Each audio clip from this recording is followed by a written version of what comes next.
নমস্কার, কেমন আছেন সবাই?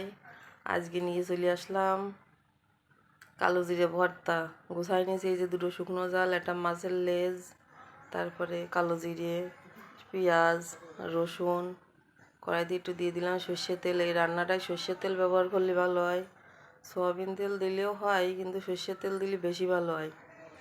কালো জিরের মেলা গুণ।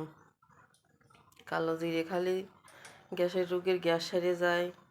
যাদের কোলে ছোট বাচ্চা আছে সেই সব মাদের কালো জিরে খালি দুধের ঘাটতি পূরণ হয়। আর কালো জিরেকে সব রোগের মহাওষুধ বলা হয়। এই জন্যে কালো জিরে যদি একটু খাওয়া যায় তা আমাদের শরীরের জন্য খুব উপকার। তাই আজকে কালো জিরে ভর্তা রান্না করা শুরু করলাম। শুকনো জাল দুটো ভালো করে ভেজে নিয়ে ওর ভিতরে পেঁয়াজ আর রসুন দিয়ে দিলাম, দিয়ে আর একটু লবণ দিচ্ছি, হলুদ দিয়ে ভালো করে নাড়াচাড়া করে আদা ভাজা করে নিতে হবে। মানে না কাঁচা না ভাজা, আবার বেশি পুড়াই পুড়াই ভাজা যাবে না।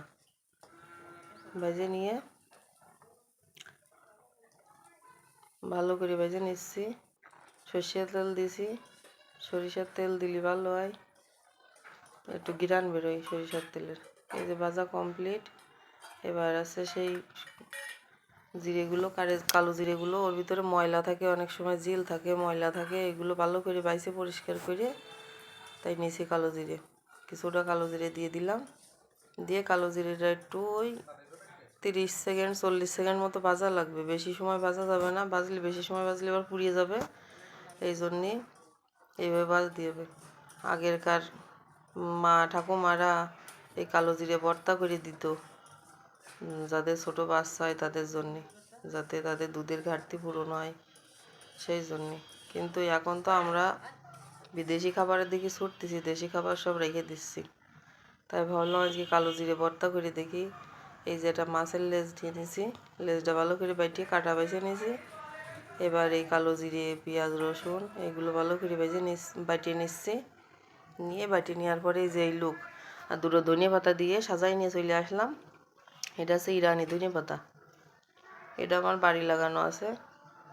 এবার গরম ধোয়া ওটা ভাত নিয়ে চলে আসলাম। কালো জিরে ভর্তা দেখি খাই কেমন স্বাদ হয়েছে। কালো কালো দেখা যাচ্ছে তাই কি, কালো হলে কি হবে, স্বাদ আছে সেরকম। কেন কালো জগতের আলো, তাই সেই অবস্থা। এর গুণও যেরকম, স্বাদও সেরকম। গালে দিলাম একেবারে মিল হয়ে গেল। এরকম ভর্তা হলে পরে আর কিছু লাগে না, মনে হয় কি 2-4 তাল খাইয়ে ফেলি। ভর্তা তো আমার বিশাল পছন্দ। আপনাদের কিরকম কি পছন্দ জানি না, তবে করে খাইয়ে দেখবেন, আসলে সেই স্বাদ।